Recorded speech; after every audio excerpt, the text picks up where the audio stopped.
After a life-altering accident in my early 20s that cost me 6 years spent in and out of hospitals and eventually my left leg, calisthenics and fitness empowered me to rebuild not only my body but also my sense of self.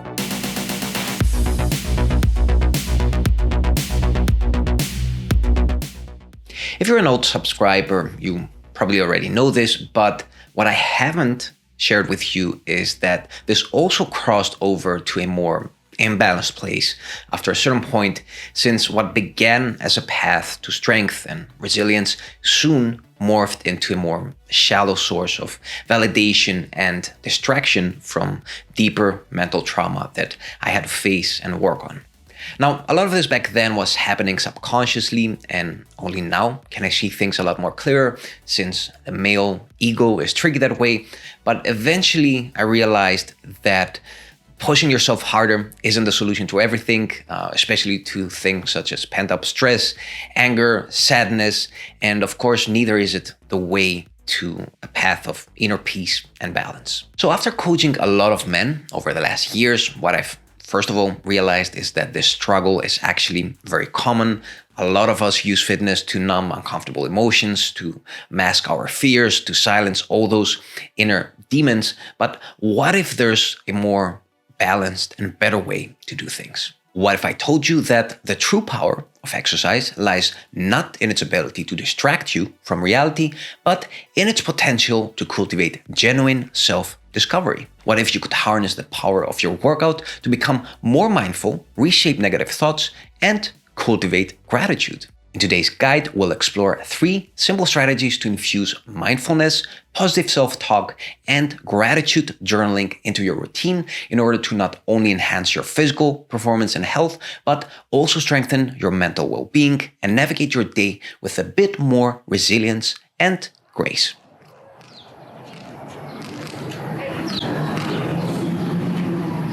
Especially for busy dads that have zero time for themselves and are dealing with a ton of responsibilities, it's easy to get lost in a non-stop cycle of stressful thoughts and being in a constant high cortisol state of flight or fight. To reverse this, what you can do is use your workout as a daily anchor that will interrupt this cycle and ground you in the present moment. In order to do this, you want to start with what I like to call a mindful warm-up. This means no music and simply observing yourself in space, listening to your breath and noticing sounds, sights, and sensations around you.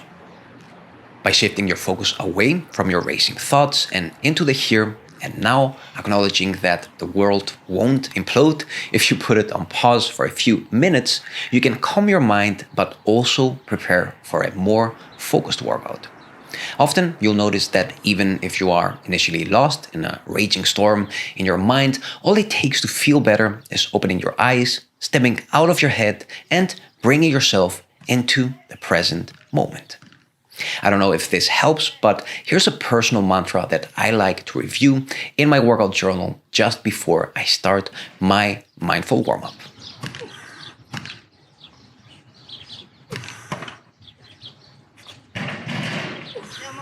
The more you practice this, the more you'll be able to create and access this window of inner silence during your workouts, helping you realize that those inner storms are mostly self-created, existing usually only in your head. Obviously, attention will come and go, and that's okay. The key is not to be critical of that, and when you notice your mind wander, just bring your attention back to the present moment. If there's one thing for sure in life, it's that you can't control what happens to you. But what you can do is program yourself to react to obstacles in a more, at least positive way. And a story that I like to remind myself when it comes to this topic is the story of the Zen Farmer. There was once a Zen farmer whose horse ran away. When neighbors expressed sympathy, here's what he replied. Good luck, bad luck, who knows? The horse then returned with a herd of wild horses. Neighbors congratulated him, but he responded again with the same way. Good luck, bad luck, who knows? Next, his son broke his leg trying to tame one of the wild horses. Again, the farmer replied, good luck, bad luck, who knows? Then, when the war broke out, his son was spared due to the injury. Once more, the farmer replied, "Good luck, bad luck, who knows?" The story here teaches us the uncertainty of life and the wisdom of accepting each event without judgment, while also recognizing that every situation carries within it growth potential. Of course, for that to happen, you have to train your mind to think this way and search for that potential in every situation. Once you're done with your warm-up, pause for a brief moment and challenge yourself to find a silver lining in whatever it is that you're struggling with. For example, a simple way I use to reframe feeling mentally stressed is by telling myself that I'm simply in a state of heightened energy because of whatever challenge I'm facing on that day or period. This way, I can think of ways to leverage that energy towards a solution, turning stress into fuel. Something else that helps me at this point is also reviewing my favorite positive and proactive quotes and sayings I have from favorite books and Stoic and Eastern philosophies. Again, I like to have these handwritten in my workouts journal in the first page for review when I'm struggling a lot. Keep in mind that the whole idea here is not to find the perfect solution to your problem at that specific moment, since this won't be always easy, of course. But what you want to do instead is rather get your mind into a more positive thinking streak that will build up across the rest of your workout and day. What you'll discover through time is that by training your mind to think this way, you'll get into a more proactive thinking state, which will result into more positive ideas and solutions popping out of the blue later on.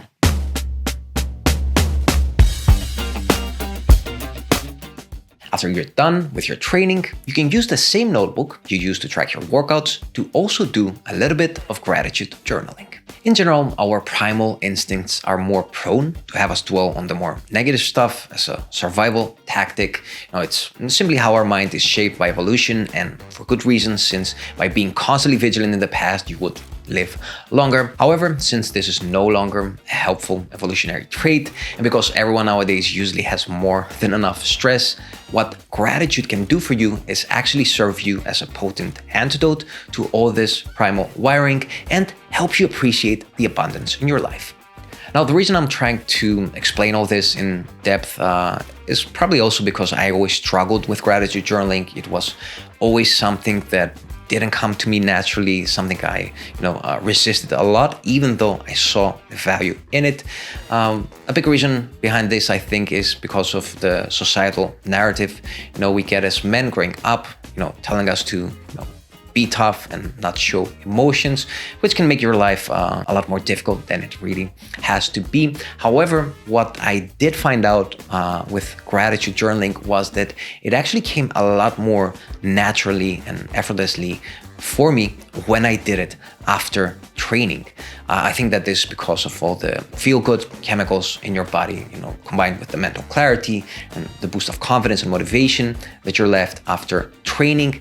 Therefore, if you also struggled with gratitude journaling in the past, give it a try after training. It can surprise you on how more natural it can feel. What it will do for you is that it will, first of all, it will help you focus away from any remaining stress or negative emotions that you might have from that day. It can help you reinforce a sense of appreciation for your health and well-being, and it helps you cultivate a more positive mindset. Now, obviously, you can have a separate notebook for your gratitude journaling, but what I like to do is to combine my workout journal with my gratitude journaling. So what I do is, after I'm done with my workout notes, I just add 3 bullet points and I mention 3 things that I'm grateful for. Starting with this minimum of 3 bullet points can be very helpful in the beginning. The key here is to keep it simple and really just be consistent with it. Trust me, you'll always find at least 3 things to be positive for if you are a bit mindful and if you look a little bit around you.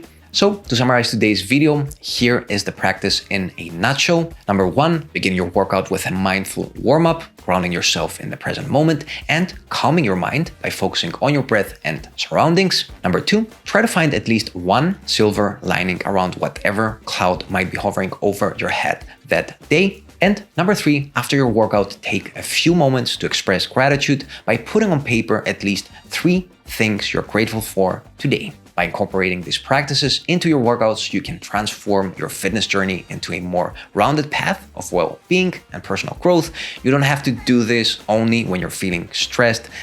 I actually like to do this almost every day. That was all for today. If you have any questions, make sure you leave them below. And until next time, as usual, keep on training. By the way, if you want to get rid of your dead gut, if you want to build muscle, get stronger, improve your mobility, increase your energy levels, and reclaim your health, then you might be interested in our coaching program, the Dadbot Demolition Project. Keep in mind that this is not a quick fix kind of approach. So if you're not ready to step out of your comfort zone, if you are not ready to seriously commit to something and put in the work required, then this program is not for you. But if all this still sounds interesting and you are looking to create a fit, sustainable lifestyle and cultivate the mindset required to build habits that will eventually seamlessly fit into your busy dad life, then check out the video guide below and send us a message.